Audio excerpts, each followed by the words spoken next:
그렇다면 아까 운동은 그 다이어트에 막 결정적인 도움이 된다고는 생각하면 안 된다고 하셨는데 운동 강도와 시간은 그럼 어느 정도로 하는 게 좋을까요? 하루 동안 총 소비하는 에너지를 뭐 TDEE 뭐 어려운 말인데 뭐 토탈 데일리 에너지 익스펜디처 뭐 굉장히 어려워 보이죠? 별거 아니고 하루 동안 쓰는 총 칼로리 소비량이에요. 거기서 이제 기초 대사량이 보통 한 6, 70% 차지하고 또 음식을 소화시키는 것도 공짜로 안 됩니다. 그것도 한 10% 들어가고요. 그리고 그럼 운동 도대체 어디서 나오지? 일단 일상생활부터 말씀드려야 되는데 일상생활 그냥 샤워하시고 뭐 출근하고 뭐 어쩌고 저쩌고 하시는 거 거기에 또 15% 들어가고 자 그러면 70, 10, 15 거의 다 나왔는데 뭐야 나머지 5%가 보통 운동에 쓰게 되는 에너지입니다. 이게 일반인 기준이고요. 그래서 뭐 나는 일반인보다 운동 많이 하는데 하셔도 정말 프로 레벨 정말 올림픽 선수급 이런 분들 아니면 대부분의 사람 정말 95, 99%의 사람은 운동이 하루 총 칼로리 소비량의 5% 정도밖에 안 된다는 게 정설입니다. 운동 이제 강도하고 시간이 뭐 세게 할수록 많이 할수록 이제 보통 좋다고 생각하시는데 뭐 그럴 수도 있지만 운동 30분 한 거랑 60분 한 거랑 은근히 비슷하다는 연구가 있습니다. 이게 미국의 임상건강증진학회라고 이게 미국 보건복지부 산하에 있어요. 그러니까 국가기관이에요. 이게 뭐 하는 데냐면 뭐 요렇게 운동하세요. 뭐 요런 거 드세요. 뭐 이러면 건강 좋아져요. 국민들한테 알리는 기관이에요. 거기서 이제 발표했던 적이 있는데 운동 30분 하는 거랑 60분 하는 거랑 지방 분해가 비슷하다고 했습니다. 운동을 많이 한다고 칼로리가 무조건 뭐 운동 2배 한다고 2배 소모되고 이런 게 아닙니다. 이게 대사가 적응돼요. 그래서 적절히만 해주시면 되고 그래서 저는 일단 30분 하셔라. 일단 30분 하시고 강도는 제일 좋은 건 약간 숨이 찰 정도면 아주 최고입니다. 막 숨이 막 턱까지 와서 막 토할 것 같다 이러실 필요 없어요. 약간 숨차. 너무 좋습니다. 30분만 그 정도만 뭐 빨리 걷기든 뭐든 해주시면은 다 하신 거예요. 거기서 여력이 되시는 분들은 당연히 더 하셔도 됩니다. 그래서 저는 뭐 60분, 90분까지도 권유는 해드려요. 근데 다 못하겠으면 일단 30분만 해주십시오. 공복 유산소가 최고라는 의견도 많던데 이건 어떻게 보시나요? 일단 공복부터 따져봐야 되는데 공복. 그러니까 빈속에 운동하는 게 지방 분해가 더 잘 돼요. 근데 이제 반대로 제가 이제 경복이란 단어를 만들었는데 없어서 만들었는데 조금만 먹는 거예요. 조금만 먹고 운동하는 거죠. 조금만 먹고 운동하는 게 근육 발달이 더 좋습니다. 그래서 이게 장단점이 있어요. 공복과 경복이. 그리고 또 유산소랑 무산소를 또 비교해 볼 건데 유산소가 지방 분해는 더 잘 되는 건 맞아요. 근데 무산소가 근육 생성이 더 유리합니다. 그리고 같은 시간으로 따지면 칼로리 소모가 좀 더 돼요. 그래서 공복 유산소는 지방 분해가 더 잘 될 거고 경복 무산소 약간 먹고 무산소 운동하면 근육 생성이 더 잘 될 거고 칼로리 소모가 같은 시간으로 좀 더 많이 될 거예요. 그럼 뭐 바쁜 사람은 좀 더 유리하겠죠. 장단점이 있습니다. 그래서 둘 중에 뭐가 더 좋냐? 사실 큰 의미가 없어요. 둘 다 좋습니다. 엄마가 좋냐 아빠가 좋냐 그 수준이니까 그냥 둘 중에 좋아하는 거 하시고 사실 둘 다 하세요. 뭐하러 그걸 굳이 나눠서 하실 필요 없고 두 개 다 적당히 섞어서 내가 좋아하는 거 하시면 됩니다. 그렇다면 원장님께서 추천하시는 다이어트를 위해 좀 가장 좋은 운동은 뭐가 있을까요? 다이어트에 좋은 운동 많습니다. 아무 운동이나 하세요 제발. 좋은 운동 없어요. 그런 게 어딨어요. 공복 유산소랑 경복 무산소가 비슷한 것도 그렇고 다 좋아요 다 좋아. 그냥 뭐든 하십시오. 홈트를 하시든 뭘 하시든 다 상관없습니다. 그게 중요한 게 아니에요. 그거는 아무 상관없습니다. 뭐가 더 잘 빠지냐 이것도 의미가 없어요.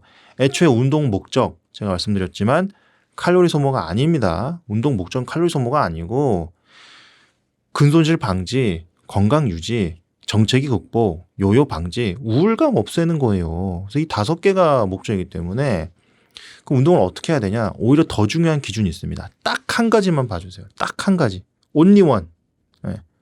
운동의 가장 중요한 기준은 딱 하나.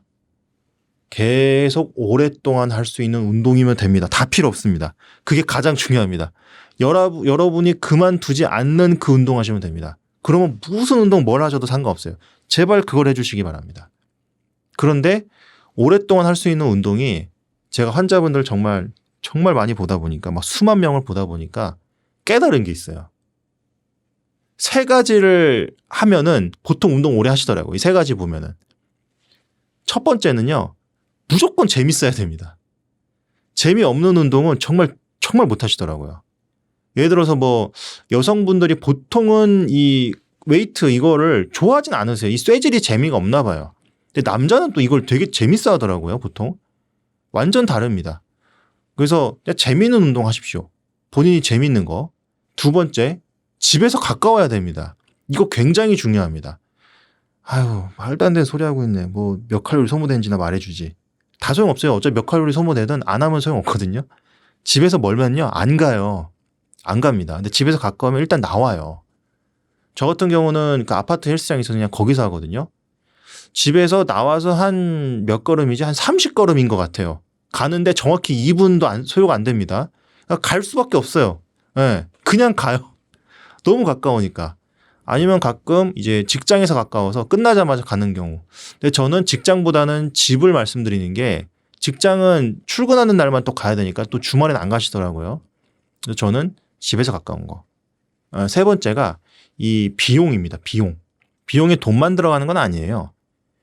그 스포츠 자체가 뭐 돈도 많이 들어갈 수 있지만 에너지를 너무 많이 투자해야 될 수도 있고 뭐 시간을 너무 많이 투자해야 될 수도 있고 뭐 한 번 가는데 예를 들어서 뭐 시간도 너무 오래 걸린다든지 한 번 가면 세팅 시간도 너무 오래 걸린다든지 뭐 이러면 좀 문제가 있겠죠. 그래서 그 비용이 돈, 에너지, 시간 그게 너무 많이 들어가면 힘들다. 그래서 이 세 가지로 오래 할 수 있는 운동 찾으셔가지고 그냥 그거 하시면 그게 최고의 다이어트 운동, 나에게 맞는 최고의 다이어트 맞춤형 운동입니다. 저희 채널이 4050 세대 많이 보시는데 노후에 좀 가장 큰 고민이 뱃살 있잖아요. 그래서 배만 좀 볼록하게 나오신 경우에는 이걸 빼는 게 쉽지 않던데 뱃살을 빼는 팁이 있을까요? 뱃살 빼는 거를 정말 많은 분들이 문의하세요. 그래서 보통 말씀하시는 게 뱃살 빼려면 복근 운동하면 되는 거 아닐까? 이렇게 막 배 열심히 이렇게 윗몸 일으키기 이런 거 하시잖아요. 크런치를 하신다든지. 아쉽게도 특정 부위만 빼는 걸 스판 리덕션이라고 전문 용어를 하는데 이게 안 됩니다. 어디 문헌을 봐도 보통 거의 안 된다고 나와요. 특히 만약에 복근 운동을 하시면 거기 뭐 살이 근육으로 변하지 않을까 하실 수 있는데 살이 근육으로 변하는 거는 이 물을 기름으로 바꾸는 정도로 어렵습니다. 안 됩니다. 어려운 게 아니고 안 된다고 말씀드리고 싶은 거예요. 안 되는 겁니다. 지방이라는 거는요. 지방 세포 안에 들어가 있고요. 그게 근육 세포로 바뀐다는 말씀인데 하나의 세포가 다른 세포로 바뀐다? 마치 어떤 발상이냐면 제 눈을 피부로 바꾸겠다. 그래서 눈이 완전히 피부로 바뀌어서 없는 걸로 바꿔보겠다. 아니면 제 팔을 어디 날개로 바꿔보겠다. 뭐 이런 거랑 똑같습니다. 안 되는 겁니다. 예. 그거는 불가능한 얘기고요. 또 운동을 하게 되면요. 이 에너지를 그 근처에서 끌어와서 쓴다고 생각하시더라고요. 그렇지 않습니다. 이게 복근으로 움직이셔도요. 혈관에서 에너지를 받아서 쓰거든요. 근데 그 혈관은 온몸의 지방세포에서 다 끌어와요. 그래서 온몸에서 에너지를 끌어와서 그게 여기로 가는 겁니다. 예. 그래서 전혀 복근 운동한다고 거기 살만 빠지고 이런 일은 없습니다. 근데 이제 간혹 나는 되는데 하신 분도 계실 텐데 그분들은요. 전체적으로 체중이 다 빠지시면서 복근 운동을 추가로 하시다 보니까 복근이 좀 더 선명해져서 잘 보여서 그런 거예요. 그게 절대 뭐 살이 근육으로 바뀌고 이래서 그런 게 아닙니다. 그럼 결론적으로 복근 어떻게 빼면 될까? 그냥 말씀드린 대로 체중 감량 적절히 해주시면 되고요. 또 이왕이면 나는 좀 더 이렇게 복근이 선명하게 나왔으면 좋겠다. 그분은 복근 운동 좀 하셔야 됩니다. 근데 살만 빼는 거면 그냥 전체적인 체중 감량 하시면 되고 전신 운동 하시면 되고 그리고 마지막 한 가지 포인트. 마지막 한 가지 포인트가 뭐냐면 제일 중요한 걸 수 있어요. 술은 꼭 기억하셔야 됩니다. 저희가 술 빼란 말이 있죠. 이게 영어로도 비어벨리가 있어요. 딴 나라 말도 술에 관련된 뱃살 이 용어가 있습니다. 참 재밌죠? 아니 살은 허벅지에도 찌고 팔에도 찌잖아요. 근데 왜 하필 술 배일까요? 배. 그 왜 하필 술이죠?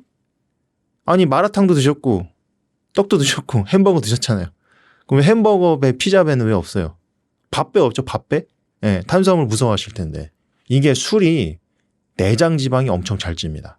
그래서 술만은 정말 계속 손해를 보게 만든다. 술을 드시면서 아까 말씀드린 그 세 가지 방법. 전신 운동, 전체적인 감량, 복근 운동 이 세 가지 해봤자 술 드시고 있으면요. 이거 세 가지가 아무 소용이 없어져요. 일단 술을 안 드신다는 전제하에 요 세 가지 하셔야 뱃살 빼면서 복근 선명하게 만드실 수 있습니다. 방금 말씀하신 내장 지방 빼기 위해서 걷기 운동 하는 분도 되게 많은데 이렇게 천천히 걷기만 해도 내장 지방이 연소가 되나요?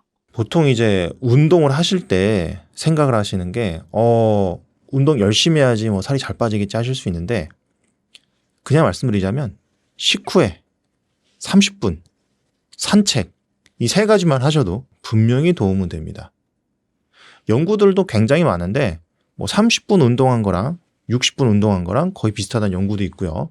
또 식후에 운동하면 또 좋은 게 뭐냐면 식후에 운동을 해주면 이 혈당 조절이 빨리 잘 돼요.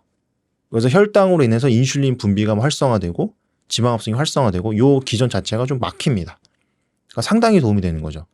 그 부가적으로 보통 식후에 간식 드시는 분들 굉장히 많아요. 뭔가 심심하거든요. 그것도 자동으로 못하게 됩니다. 그러니까 여러모로 참 이점이 많아요. 그래서 식후 30분 산책을 저는 좀 보통 권유드리고 물론 더 할 분들은 더 하셔도 됩니다. 그럼 추가적인 이득이 있긴 있을 거예요. 근데 이제 추가적인 이득이 막 2배 하면 2배로 이득이 있고 그런 게 아니라 너무 많이 하게 될수록 그 돌아오는 그 리턴, 그러니까 돌아오는 수익이 좀 줄어듭니다. 예. 그래서 그냥 적당히 제 생각에는 한 30분에서 1시간 정도면 적당하다라는 생각이 듭니다. 그냥 그것만 매일 하셔도 충분하세요. 그럼 막 10,000보, 20,000보씩 걷는다고 더 빠지거나 하는 건 아니겠네요. 10,000보, 20,000보를 걸으면 제 생각에 건강은 훨씬 더 좋아지실 것 같아요. 그래서 그 부분에서 분명히 이점이 있으실 거고 근데 그런 분들이 많으세요. 나는 운동을 정말 열심히 몇 배를 했는데 왜 몇 배로 살이 안 빠질까요? 이런 분들 너무 많거든요. 그게 이유가 여기 있어요. 근데 이분들이 꼭 열심히 한 만큼 상처를 받고 좌절하거든요. 다이어트 자체를 자꾸 포기해요.